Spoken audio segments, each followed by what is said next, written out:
नमस्कार शेतकरी मित्रांनो, महाराष्ट्र राज्यातील महाराष्ट्र बांधकाम व कल्याणकारी विभाग याच्यामध्ये ज्या शेतकऱ्यांचं खातं उघडलेलं आहे, म्हणजेच ज्या शेतकऱ्याने महाराष्ट्र बांधकाम विभाग यांच्यामध्ये अकाउंट ओपन केलेलं आहे, त्यांच्यासाठी अत्यंत आनंदाची अशी बातमी ही आलेली आहे। शेतकरी मित्रांनो, होय, हे खरंच आहे। बांधकाम कामगारांना मिळणार प्रत्येकी 5,000 रुपये। शेतकरी मित्रांनो, आता ज्या शेतकऱ्यांनी महाराष्ट्र बांधकाम विभागामध्ये अकाउंट खोललेलं आहे व त्याचं अकाउंट रिन्यू केलेलं आहे, अशा शेतकऱ्यांसाठी, अशा बांधकाम कामगारांसाठी अत्यंत आनंदाची अशी बातमी ही आलेली आहे। तर ती नेमकी आनंदाची बातमी काय आहे, नेमकी या आजच्या व्हिडिओच्या माध्यमातून अगदी सविस्तरपणे जाणून घेऊया। त्याआधी तुम्ही जर का आपल्या के मराठी GR या यूट्यूब चॅनलवरती नवीन आला असाल तर चॅनल सबस्क्राईब करून ठेवा आणि बेल नोटिफिकेशन हे ऑन करा, जेणेकरून असेच आणखी नवनवीन व्हिडिओ हे आपल्यापर्यंत जातील। चला तर मग शेतकरी मित्रांनो, नेमकी माहिती काय आहे ते अगदी सविस्तरपणे जाणून घेऊया।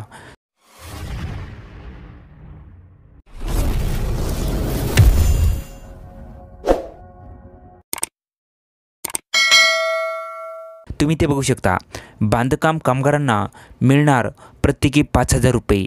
आपल्या राज्याचे मंत्री सुरेश खाडे हे राज्यमंत्री आहेत आणि त्यांनी अत्यंत महत्त्वाचा असा निर्णय हा घेतलेला आहे। आपल्या राज्याचे मंत्री हे नेमके काय म्हणाले ते आता आपण बघूया। महाराष्ट्र राज्यातील महाराष्ट्र इमारत व इतर बांधकाम कामगार कल्याणकारी मंडळाकडे नोंदणी असलेल्या सक्रिय जीवित बांधकाम कामगारांना प्रत्येकी 5,000 रुपयाचे सानुग्रह अनुदान अर्थसहाय्य म्हणून देण्याचा निर्णय हा राज्य मंत्रिमंडळाच्या बैठकीत घेण्यात आल्याची माहिती आपल्या राज्याचे कामगार मंत्री डॉक्टर सुरेश खाडे यांनी दिलेली आहे। म्हणजे शेतकरी मित्रांनो, ज्या कामगारांनी महाराष्ट्र इमारत व इतर बांधकाम कामगार कल्याणकारी मंडळामध्ये ज्यांनी नोंदणी केलेली आहे व त्यांचं खातं हे रिन्युअलसुद्धा आहे, त्यांच्यासाठी हे 5,000 रुपये मिळणार आहेत। ते 5,000 रुपये अनुग्रह अनुदान अर्थसहाय्य म्हणून देण्याचा निर्णय हा राज्य मंत्रिमंडळाने घेण्यात आलेला आहे। तसेच राज्यभरात असे सुमारे 28 लाखाहून अधिक कामगार असून त्यांना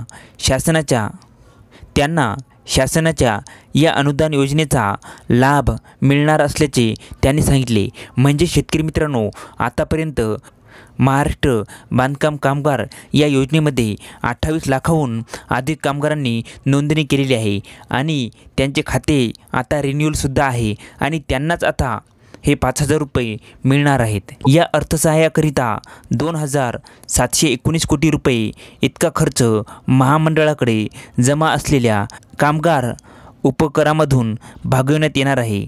कामगारांना त्यांच्या कार्यान्वित असलेला बँक खात्याचे पासबुक नोंदणी पुरावा या केवळ एका कागदावरच हे अर्थसहाय्य उपलब्ध होणार आहे। म्हणजे शेतकरी मित्रांनो, हे जे काही 5,000 रुपये अर्थसहाय्य आहे, याच्यासाठी राज्य मंत्रिमंडळाने 2,719 कोटी रुपये इतका निधी हा महामंडळाकडे वितरित केलेला आहे। त्याच्यानंतर तुम्हाला जर का हे 5,000 रुपये पाहिजे असतील तर तुमच्याकडे बँक खात्याचे पासबुक व तसेच जे काही महाराष्ट्र बांधकाममध्ये नोंदणी केलेली आहे त्याच्या पावतीचा पुरावा, हे दोनच कागदपत्रे तुम्हाला आता लागणार आहेत आणि या दोनच कागदपत्रावर तुम्हाला हे 5,000 रुपये मिळणार आहेत। तर शेतकरी मित्रांनो, ही अत्यानंदाची अशी बातमी आहे।